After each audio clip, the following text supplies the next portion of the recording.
do you want to watch TV? The president asked suddenly.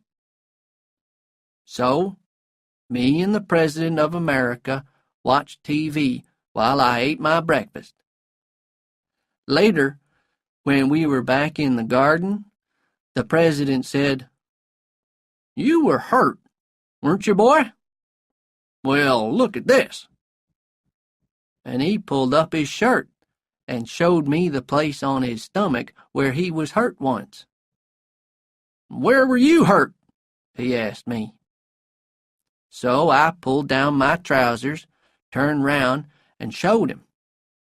Well, lots of newspaper men started taking photographs before Colonel Gooch could run across and pull me away. That afternoon, back at the hotel, he came to my room, shouting and throwing newspapers onto the bed. And there I was, on the front page, with my trousers down. "Gump, you idiot!" shouted Colonel Gooch. "Yes, sir," I said. "That's what I am. But I just try to do the right thing."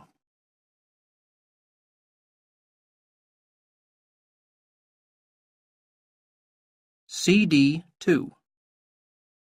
Chapter 7. Meeting Jenny Again.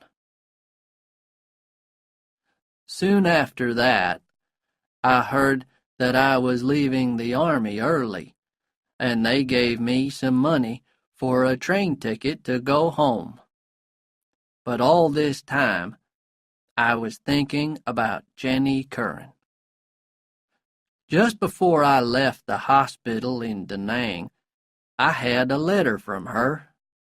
She was now playing in a group called the Broken Eggs, and they played 2 nights each week at a place called the Hodaddy Club near Harvard University. Now that I was free from the army, I just wanted to go and see her. So I got a ticket for Boston instead of Mobile. I tried to walk to the Hodaddy Club from the train station, but I lost my way, so I took a taxi. It was in the afternoon, and the man behind the bar said, "Jenny'll be here about 9 o'clock. "Can I wait?" I asked. "Okay," he said. So I sat down and waited for 5 or 6 hours. Students began to come in, most of them wearing dirty jeans. The men had beards, and the women had long, untidy hair. Later, the group, the Broken Eggs, arrived, but I didn't see Jenny. Then they began to play, and they were loud. The music sounded like a plane that was taking off, but the students loved it. And then Jenny came on. She was different. Her hair was all the way down her back, and she was wearing sunglasses at night. She was wearing blue jeans and a shirt with lots of colors on it. The group started playing again, and Jenny began to sing. Later, I went outside and walked round for about half an hour, then went back. There were a lot of people waiting to go in, so I went round to the back of the place and sat on the ground.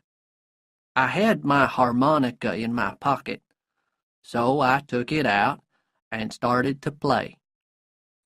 I could hear the music that was playing inside, and after a minute or two, I began playing with it. Suddenly, a door behind me opened, and there was Jenny. "Who is that playing the harmonica?" she said, and then she saw me. "Forrest Gump!" And she ran out of the door and threw her arms round me We talked together until it was time for her to sing again. "I didn't leave school," said Jenny. "They threw me out after they found a boy in my room one night. I went to California and stayed there for some time." She laughed. "I wore flowers in my hair and talked about love. But the people that I was with were strange. Then I met a man, and we came to Boston. But he was dangerous. He was against the war, like me, but he blew up buildings and things. I couldn't stay with him. Next, I met a teacher from Harvard University, but he was married. Then I began to sing with the Broken Eggs." "Where do you live?" I asked. "With my boyfriend," she said. "He's a student. You can come back and stay with us tonight." The boyfriend's name was Rudolph. He was a little man, and he was sitting on the floor with his eyes shut when we got to Jenny's flat. "Rudolph, this is Forrest," Jenny said. "He's a friend of mine from home, and he's going to stay with us for a few days." Rudolph didn't speak or open his eyes, but he put up his hand and smiled. Next morning, when I got up, Rudolph was still sitting on the floor with his eyes shut. That afternoon, Jenny took me to meet the other people in the group, and that night I began playing my harmonica with them at the Ho-Daddy Club. It went well, and I played with them every night after that. Then one day, I came back to the flat, and Jenny was sitting on the floor. "Where's Rudolph?" I asked. "Gone," she said. "Walked out, like all the others." And then she started to cry. "Don't cry, Jenny," I said, and I put my arm round her. Well, it started like that. But the next minute, we were kissing and making love. And when we finished, Jenny said, "Forrest, where have you been all this time?"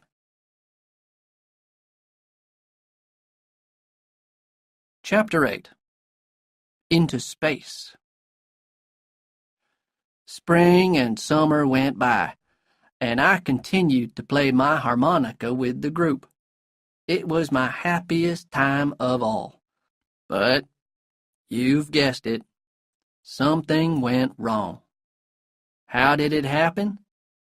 I don't know.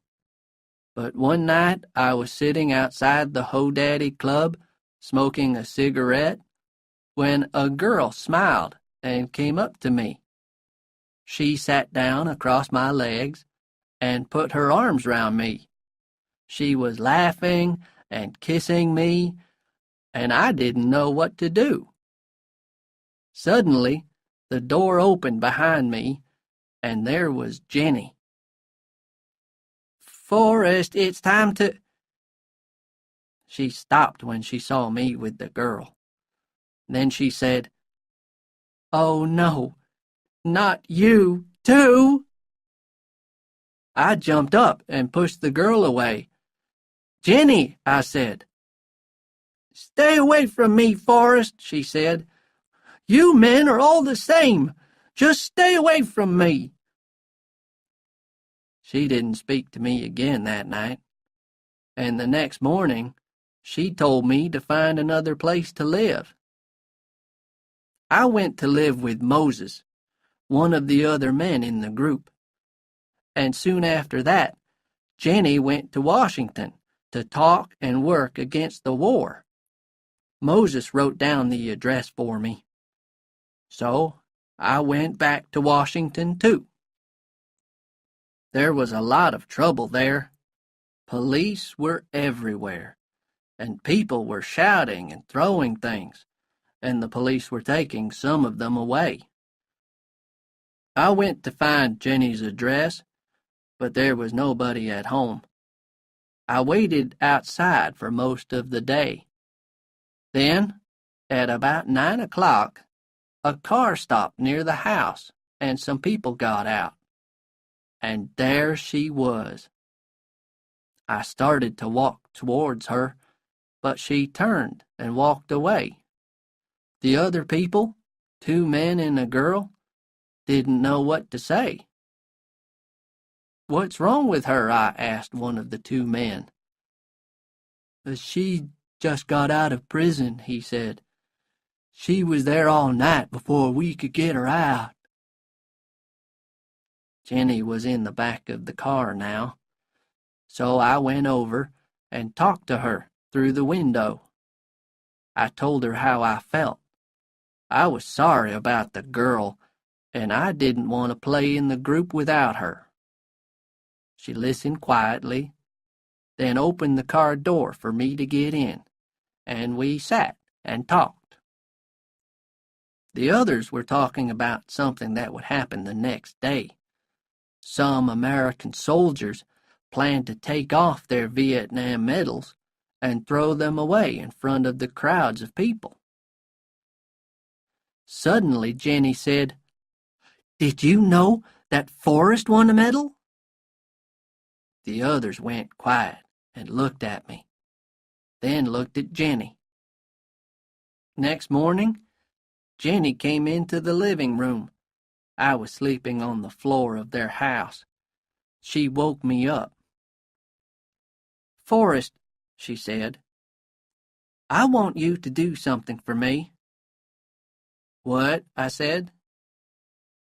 "I want you to come with us today, and I want you to wear your army clothes." "Why?" I asked. "Because you're going to do something to stop all the killing in Vietnam." You can guess what I had to do, can't you? I had to throw away my medal with the other American soldiers. But because my medal was a more famous medal than theirs, it was more important to Jenny and her friends. But it got me into more trouble.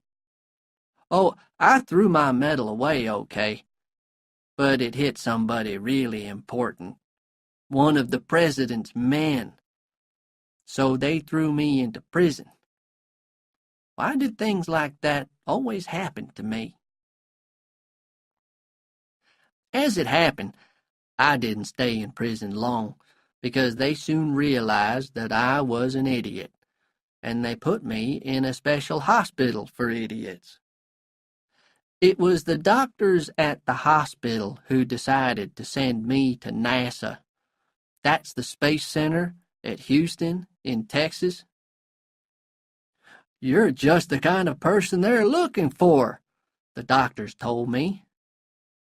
I soon understood why. NASA sent me on a journey into space with a woman and an ape. Me, a spaceman. It was very strange. All kinds of things went wrong because of that ape. Instead of coming down in the sea when we returned, the spaceship came down in the jungle somewhere, and it was 4 years before the NASA people found us. But the ape and I were soon good friends. His name was Sue. Yes, I know it's a girl's name, but they sent a male ape up by mistake, and NASA didn't like to tell the newspapers that. And it was in the jungle that I met Big Sam, a man who taught me to play chess, and that was important, as you will see later.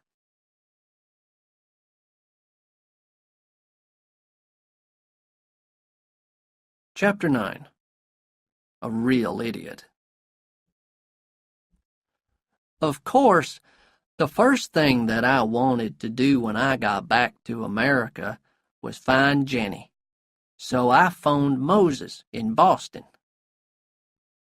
The Broken Eggs group has broken up, he told me. I don't know what happened to Jenny. I heard that she went to Chicago, but that was 5 years ago. Do you have a telephone number or anything? I asked. It's an old number, he said, but perhaps she's still there. I phoned the number, and she wasn't. Jenny Curran? A man's voice said. She went to Indianapolis, got a job at the Temperer factory.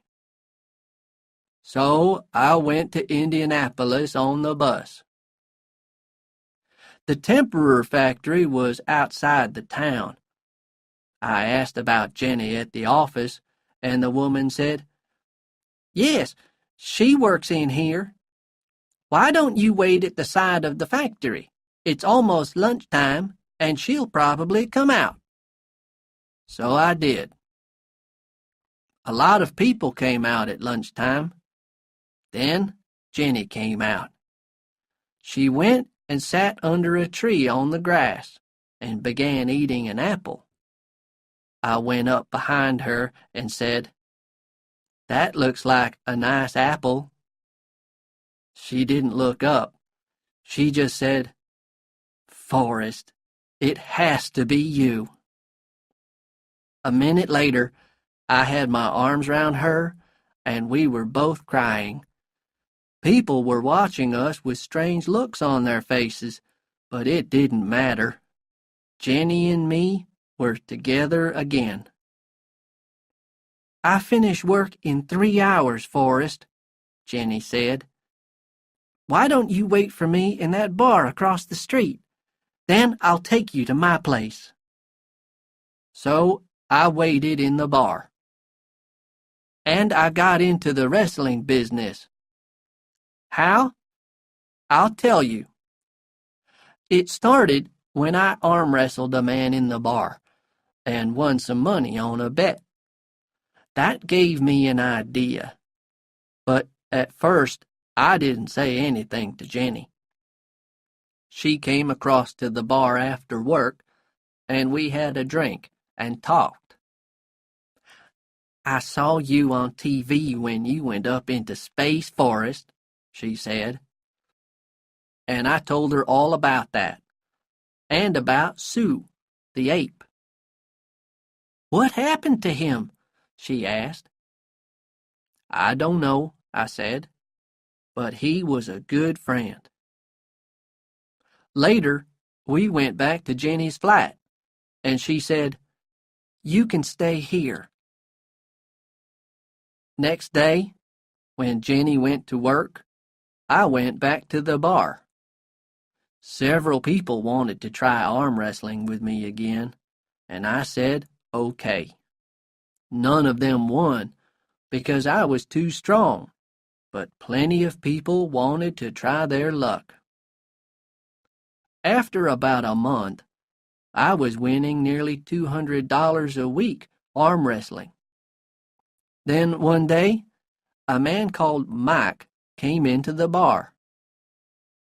You can make a lot more money, he told me. How? I asked. Wrestling. Real wrestling, he said. I can teach you. To make a long story short, he did. Jenny wasn't happy about the wrestling, but I won a lot of money. Sometimes by winning fights, sometimes by losing them, because Mike told me to lose them. Yes, that happens too. But then I did something stupid again. I bet on myself winning a fight after Mike told me to lose it. Jenny got really angry. It isn't honest, she said. I didn't listen. I bet all my money on myself to win, and then I lost the fight. But there was worse to come. When I got back to the flat, Jenny was gone, and there was a letter waiting for me. It said, Dear Forrest, you're doing something bad tonight. It isn't honest, and I cannot go on with you like this. I think about having a house and a family and things like that now. I watched you grow up big and strong and good, and then in Boston, I realized that I loved you, and I was the happiest girl in the world. But then there was that girl outside the Hodaddy Club. Then you went up into space, and I lost you for 4 years. And I think you changed. And I think perhaps I changed too. I just want to live in an ordinary way now, so I must go and find it. I am crying while I write this, but please don't try to find me. Goodbye, my dear. Love, Jenny. And for the first time ever, I knew that I was a real idiot.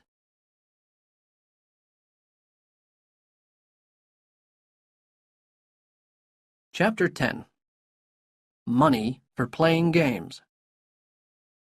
I decided to go home to Mobile, but the bus stopped at Nashville on the way, and I went into town for a drink and something to eat. I was going past a hotel when I looked in the window and saw some people who were playing chess. Like I said before, Big Sam taught me how to play chess when I was in the jungle. Well, I went into the hotel to watch them, but it was a special chess tournament, and it cost $5 to watch, so I didn't go into the chess room.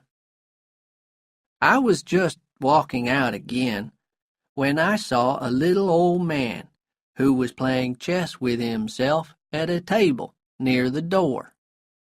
I had another hour before I had to catch the bus again, so I went across and watched him. Then I said, "If you make that move, you'll lose your queen." He didn't look up, but after a minute, he said, "Perhaps you're right." It was time for me to get back to the bus station, but when I started to leave, the old man said, "Why don't you sit down and finish this game with me?" "I can't," I said. "I have to catch a bus." So he waved at me with his hand, and I went back to the bus station. But I missed the bus that evening, and there wasn't another one until the next day. So I walked back to the hotel, and there was the little old man, still playing against himself. He looked up and saw me, and told me to sit down. It took me an hour to win that chess game.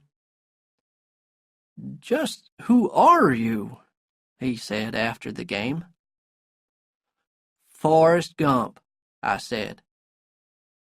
"Where did you learn to play chess?" he asked. "In the jungle," I told him. He looked surprised. "Aren't you in the tournament?" he asked. "No," I told him. "I'm going home, and I'm going to start a shrimp business." "You can make a lot of money from chess," he said. "You're very good." "Am I?" I said. The old man's name was Mr. Tribble. 2 days later, we were on our way to Los Angeles to a big chess tournament. We were a day or two early for the tournament, and Mr. Tribble took me to see some people who were making a film. They make a lot of films in Los Angeles. We were watching a man who was crashing through a window in a film fight when a man walked over to us. "Are you an actor?" he asked me. "Who, me?" I said. we're here for the chess tournament," said Mr. Tribble. But the other man was looking at me. "You are a big, strong man, aren't you?" he said. "You're just what I need for a film that I'm making. My name is Felder." "He has to play chess in a tournament tomorrow," said Mr. Tribble. "He hasn't got time to be an actor." "It won't take long," said Mr. Felder. So we went with Mr. Felder, and I found myself acting in a film about the jungle with Raquel Welch, the famous film star. "Is that really Raquel Welch?" I asked Mr. Felder. But things did not go well. Somehow, when I was helping Miss Welch to escape from the jungle, her dress came off, and I had to run into the trees to hide her. But who do you think we met there? Sue, the ape.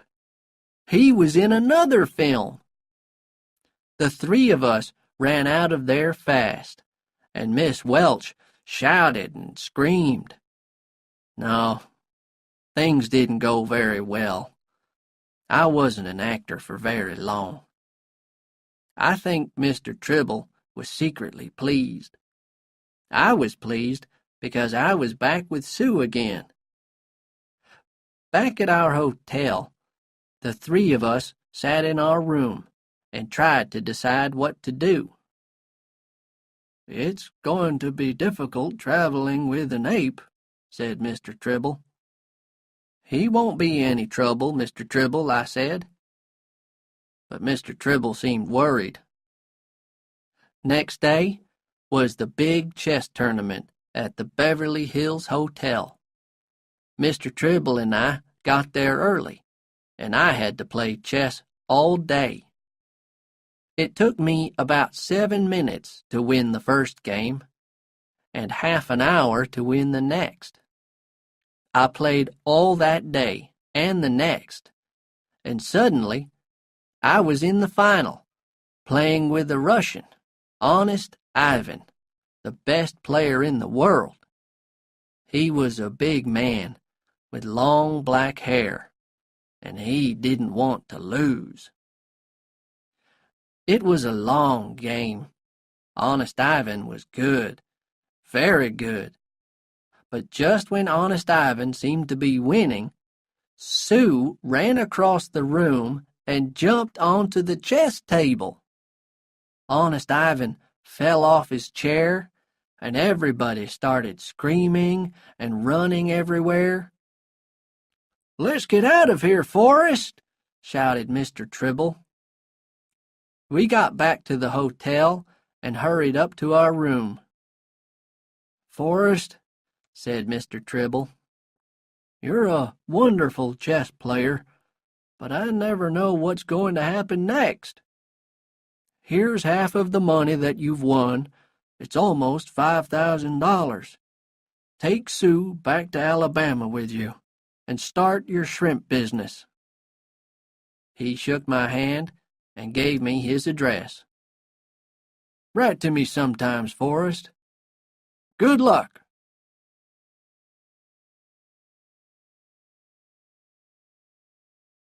Chapter 11. The Shrimp Business. Well, I finally went home to Mobile again. The train got into Mobile Station about 3 o'clock in the morning, and Sue and I got off. We walked into the town and finally found a place to sleep in an empty building. The next morning, I bought some breakfast and got Sue some bananas to eat. Then we went to see Mom. She was pleased to see me.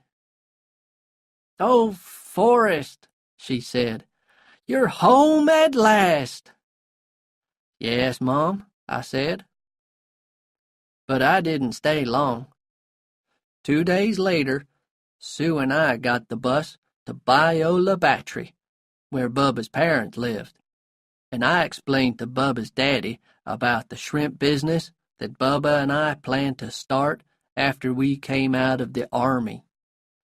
He listened, and he was very interested. And the next day, he took Sue and me out in his little boat to look for a good place to start the shrimp business. It took almost a month to start things up, to get nets and a boat and everything. Finally, the day came when Sue and I were ready to go shrimping, and by that night we had hundreds and hundreds of shrimps in our nets. It was the beginning of my shrimp business. We worked hard all that summer and that autumn and winter and the next spring. And after a year, Mom was working for me, and Mr. Tribble, and Curtis, my old football friend, and Bubba's daddy. At the end of that year, we had $30,000. Everybody was very happy. But me? I was thinking of Jenny, of course. I wanted to find her again. And one day, I dressed in my best clothes and got the bus to Mobile, and I went to Jenny's mom's house. "Forrest Gump," she said when she saw me. "Come on in." Well, we talked about Mom and the shrimp business and everything. Then I asked about Jenny. "I don't hear from her very often," she said. "I think they live somewhere in North Carolina now." "They?" I said. "Didn't you know?" she said. "Jenny married 2 years ago." Why wasn't I ready for that news?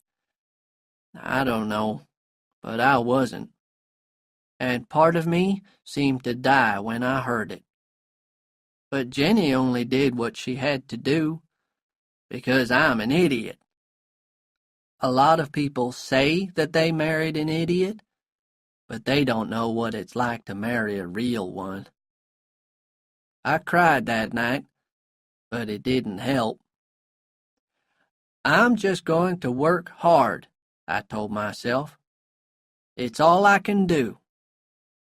And I did. And at the end of that year, we had $75,000. Time went on. I looked in the mirror and saw lines on my face and gray in my hair. The business was doing well, but I asked myself, "What are you doing all this for?" And I knew that I had to get away. Mr. Tribble understood. "Well, why don't you tell everybody that you're taking a long holiday, Forrest?" he said. "The business will be here when you want it again."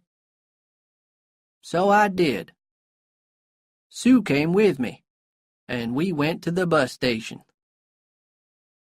"Where do you want to go?" the woman in the ticket office asked. "I don't know," I said. "Why don't you go to Savannah?" she said. "It's a nice town." "Okay," I said.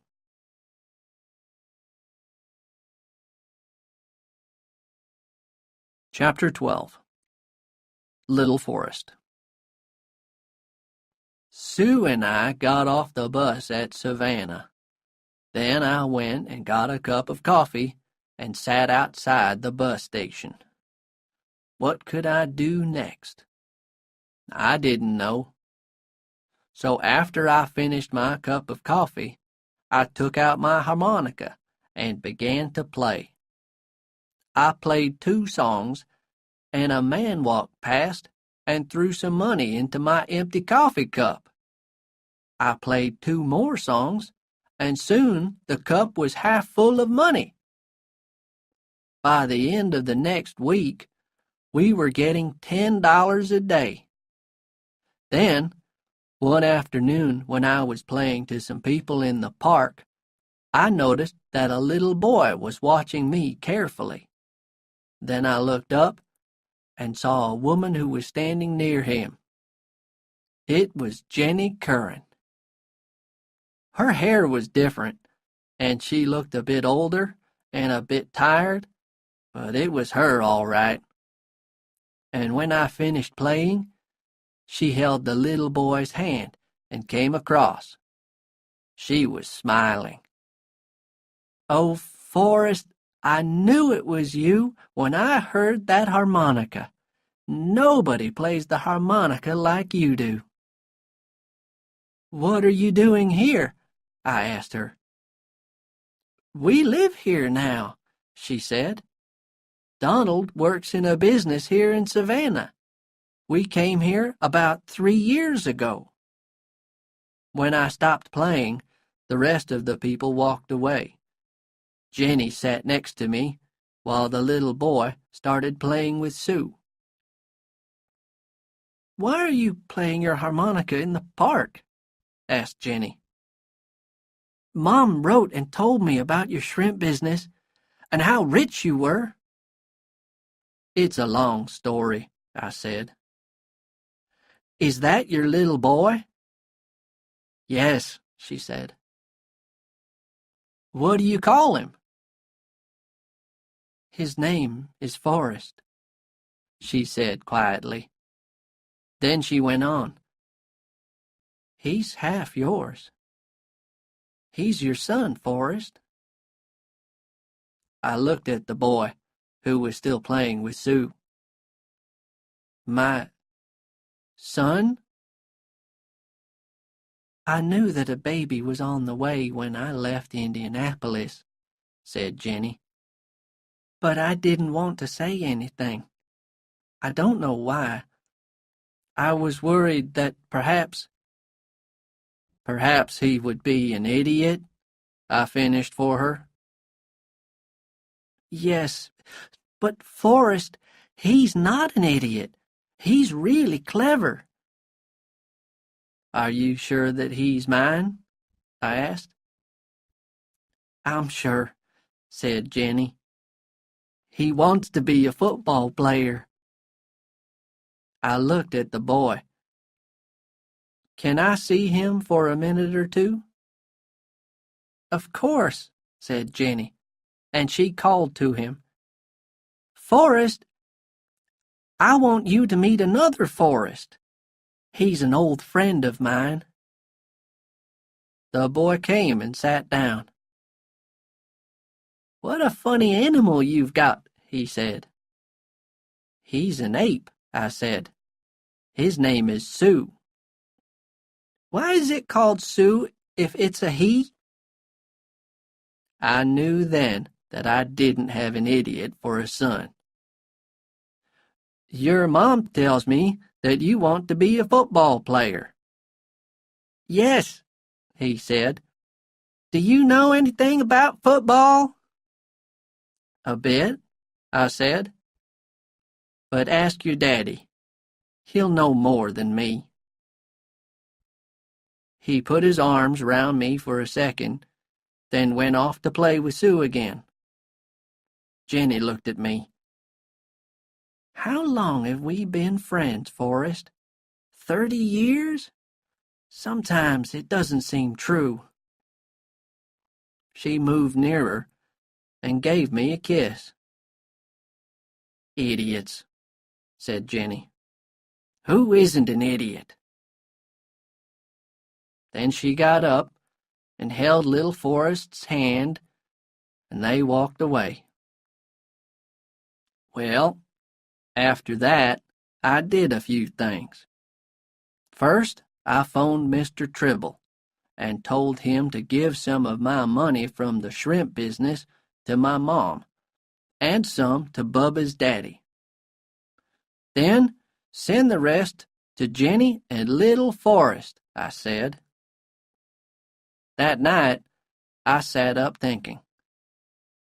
Perhaps I can put things right with Jenny, I thought, now that I've found her again. But the more I thought about it, the more I finally understood that it was better for the boy to be with Jenny and her husband and not to have an idiot for a father. An idiot? Yes, I'm an idiot. But most of the time, I just try to do the right thing.